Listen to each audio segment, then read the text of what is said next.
Salut à tous, c'est Brandon, j'espère que vous allez bien, en tout cas moi c'est le cas. Et aujourd'hui je vous livre mon test du Google Pixel 5. Comme chaque année, les Pixels font partie des smartphones les plus attendus. Ce sont des smartphones que j'adore utiliser depuis que la marque est revenue en France avec son Pixel 3. Et comme chaque année, je vais vous donner mon avis sans concession.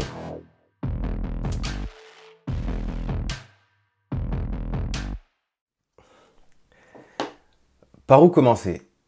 Vous savez, niveau flagship Android, la plupart des smartphones adoptent la même recette, c'est-à-dire qu'on va mettre tout ce qu'on a de mieux, tout ce qu'on sait faire de mieux dans le smartphone qui sera le porte-étendard pendant 6 mois, 1 an. Si on prend le Galaxy Note par exemple, le Galaxy Note 20 Ultra, on a toutes les stats poussées au max, gros processeur, grosse RAM, gros stockage extensible, écran immense et splendide, finition irréprochable, caméra qui filme en 8K, zoom x50, et à la fin on passe à la caisse, bim, 1400 €, ça fait un petit peu mal. Alors, on a le top du top, certes, mais combien de ce top du top on utilise vraiment au quotidien? Eh bien, c'est cette question que Google s'est posée cette année avec son Pixel 5 qui change complètement de stratégie en quittant la tranche des 800, 900 voire 1000 € et qui se repositionne dans la tranche des 600 €. 629 €, c'est le prix exact du Pixel 5 qui fait tout un jeu d'équilibriste pour proposer une bonne expérience, fluide, agréable au quotidien, avec toujours ces excellentes photos qui caractérisent la gamme Pixel, et des concessions là où il faut pour faire baisser drastiquement le prix par rapport à d'autres flagships sur le marché. Au risque de perdre des gens qui voulaient peut-être cette réponse en fin de vidéo, oui, je recommande le Pixel 5, oui, ça serait sans doute ce smartphone Android que j'utiliserais si j'avais pas de Galaxy Fold, et il s'agit sans doute d'un, si ce n'est le meilleur rapport qualité-prix cette année. Maintenant, faut que je vous explique pourquoi. On va commencer par le design. L'un des reproches que j'avais fait au Pixel 4 lors de mon test, c'est que je trouvais que le design n'était pas dans l'air du temps face à ses concurrents. Là, il n'y a pas plus dans l'air du temps, grand écran en façade, petit poinçon, bordure fine tout autour de l'appareil, et un point important à noter, c'est le premier smartphone Android non pliant à proposer des bordures uniformes tout autour de l'appareil. C'est bête, mais tous les smartphones Android, à l'exception du Galaxy Z Flip, ont une petite bordure en bas qui est un petit peu plus grosse que les autres, ce qu'on appelle le menton, qui casse l'aspect symétrique du téléphone, notamment quand on regarde des vidéos en mode paysage par exemple. Plus on monte en gamme, moins c'est apparent, mais là, comme j'ai dit, c'est la première fois sur un smartphone Android non pliant qu'on a les 4 bordures qui font la même taille.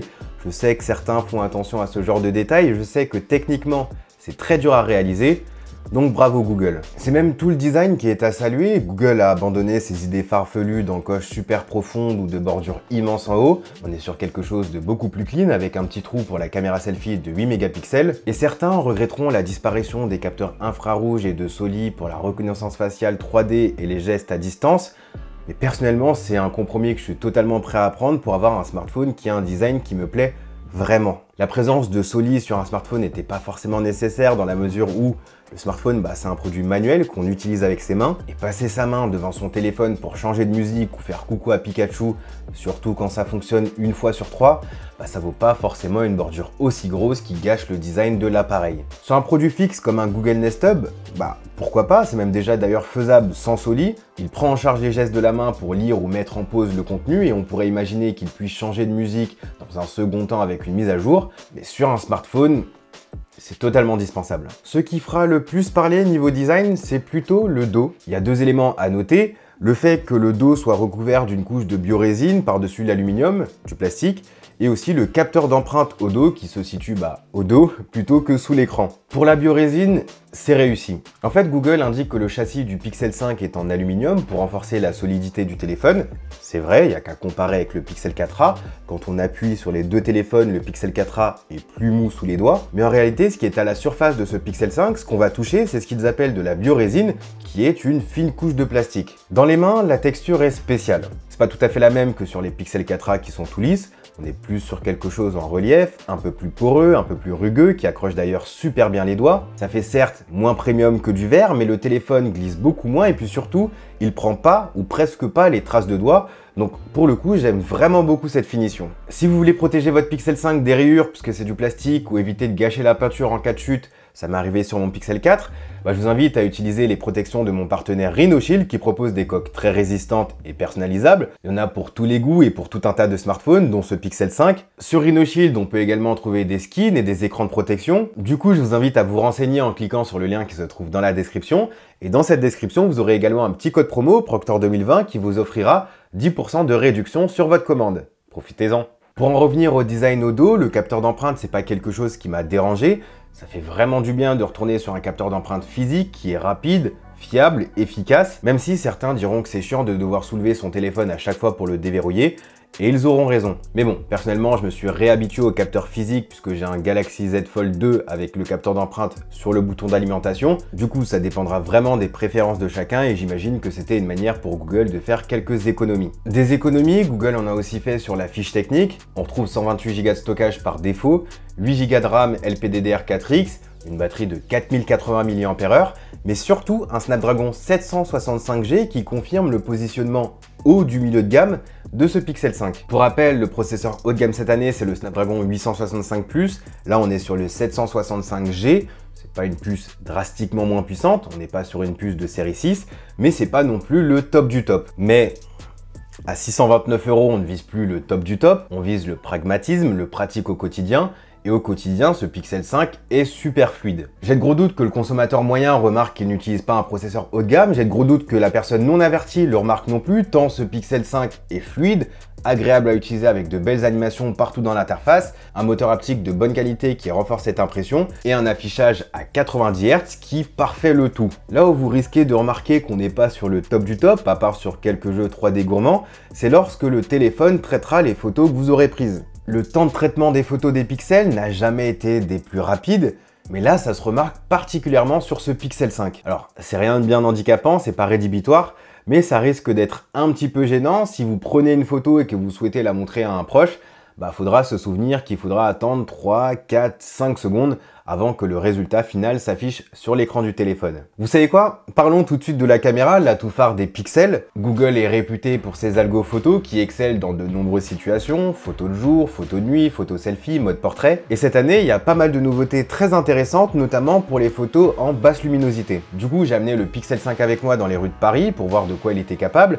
J'ai pu prendre des photos classiques, des photos en mode portrait dans différentes conditions lumineuses.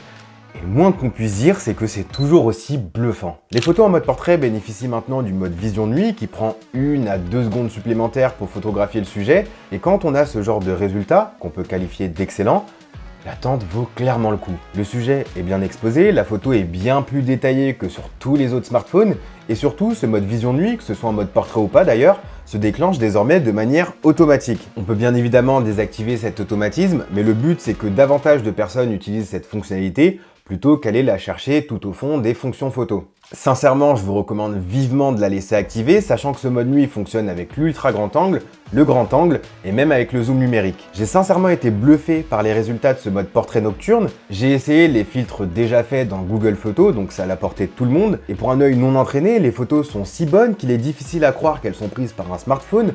Donc franchement, félicitations Google. Pour les photos plus classiques, de jour, de nuit, en selfie, on connaît la qualité pixel. Les photos ont ce look très contrasté avec une bonne plage dynamique et des couleurs un peu moins saturées que ce qu'on peut retrouver chez d'autres constructeurs. Les textures ressortent vraiment bien, les visages sont souvent bien exposés. J'ai pas eu l'occasion de tester l'éclairage portrait n'en ayant pas eu besoin, mais en gros, peu importe ce qu'on prend en photo, le résultat est souvent très joli. La recette de Google prouve bien qu'on n'a pas besoin de 10 objectifs photo au dos de l'appareil pour prendre de jolies photos. Ici, on retrouve seulement 2 focales, un grand angle de 12,2 mégapixels et un ultra grand angle de 16 mégapixels, Google ayant changé d'avis par rapport à l'an dernier. Et d'ailleurs, cet ultra grand angle offre de très bons résultats, surtout en pleine journée, car même si la nuit il profite d'un mode nocturne, le résultat sera bon, oui, mais il y aura un espèce de vignettage sur les bords qui n'est pas forcément très esthétique. Maintenant, est-ce que ce Pixel 5 est le meilleur smartphone pour prendre des photos?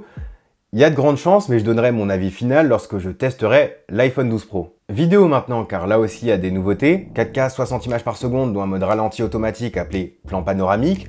3 autres types de stabilisation, une standard qui fonctionne très bien en 4K à 30 images par seconde. C'est même la qualité vidéo en général qui est bonne avec un autofocus plutôt rapide. Les couleurs sont ici un petit peu plus saturées qu'en photo, mais ça reste acceptable. Il y a aussi un autre mode de stabilisation qui s'appelle verrouillé, qui sera utilisé sur des plans fixes, qui donne l'impression d'utiliser un trépied. Vous pouvez le voir à l'écran, c'est bel et bien à main levée. On peut le voir quand je tourne pour changer de plan et me restabiliser. Et franchement, c'est très efficace. Après, faut pas chercher la qualité à tout prix. La fonctionnalité fonctionne avec le zoom numérique x2, et oubliez le zoom numérique x5. Et puis dernier mode de stabilisation, c'est active et ça servira si vous filmez en cas de grand mouvement.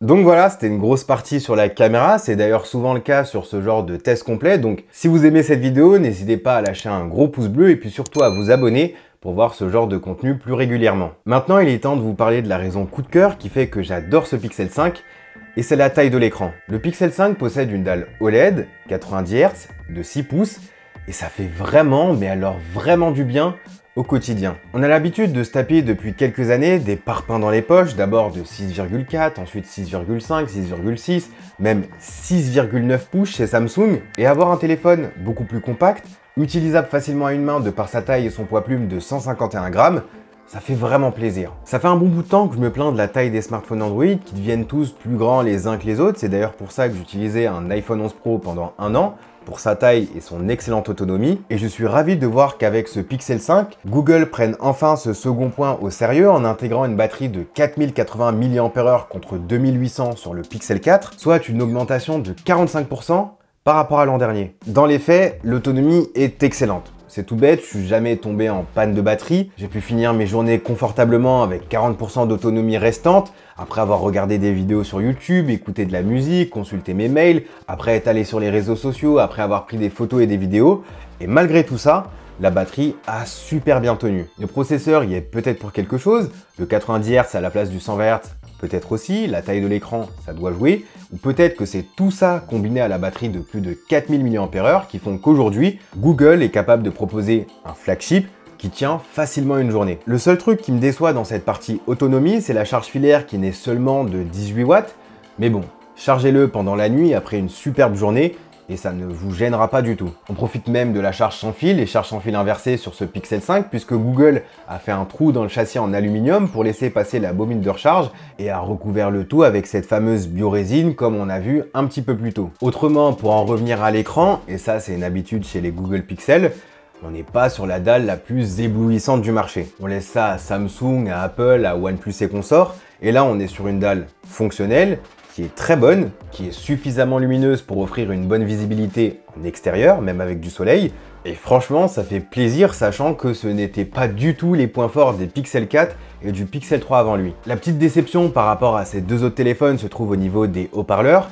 Google ne fait plus partie des meilleurs constructeurs quand il s'agit des haut-parleurs sur smartphone. Je sais pas ce qu'il s'est passé, mais contrairement à ces autres téléphones, même par rapport au Pixel 4a qui coûte moins cher, ici on ne retrouve pas de grille de haut-parleurs visible en haut, ce qui fait que celui du bas est beaucoup plus puissant. La marque indique utiliser des haut-parleurs stéréo, mais vous aurez vraiment l'impression d'utiliser des haut-parleurs mono, ce qui est plutôt dommage connaissant l'historique de Google côté haut-parleur. Le dernier point de l'expérience, ça reste Android, en tout cas la version Google d'Android. Android 11 est une version d'Android qui évolue dans le bon sens, dont j'ai déjà fait une vidéo dédiée que vous retrouverez sur la chaîne. Du coup, je vais pas tout répéter ici, au risque de rendre cette vidéo encore plus longue.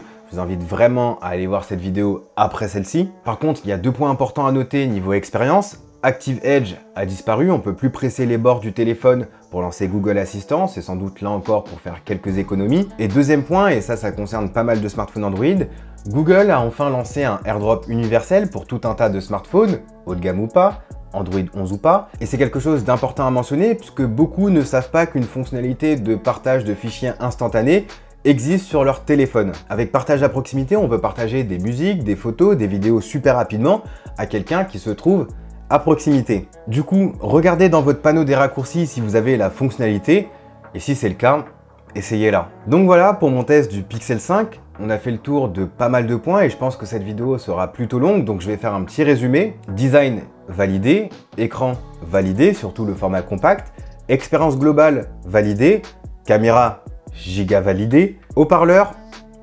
déception, Android 11 validé, mais allez voir la vidéo juste après, vraiment je vous invite à la regarder. Et autonomie, totalement validée. Ce smartphone coche toutes les cases importantes qu'un smartphone doit cocher à 600 €. La recette adoptée par Google ici est à l'opposé de celle d'Apple avec son nouvel iPhone. On peut même dire qu'en se limitant à une seule taille d'écran et en faisant ses choix tactiques, Google avec son Pixel 5 propose ici l'anti-iPhone.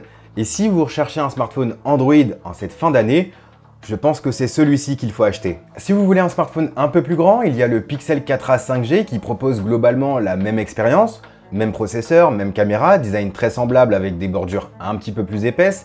L'écran est en 60 Hz au lieu de 90, donc les animations seront un petit peu moins fluides. Il n'y aura pas de charge sans fil ou charge sans fil inversée, mais les haut-parleurs seront meilleurs et puis surtout, il coûte moins cher, 500 € au lieu de 630. En tout cas, merci à tous d'avoir suivi cette vidéo. Quant à moi, je vous dis à la prochaine. Prenez soin de vous. Peace.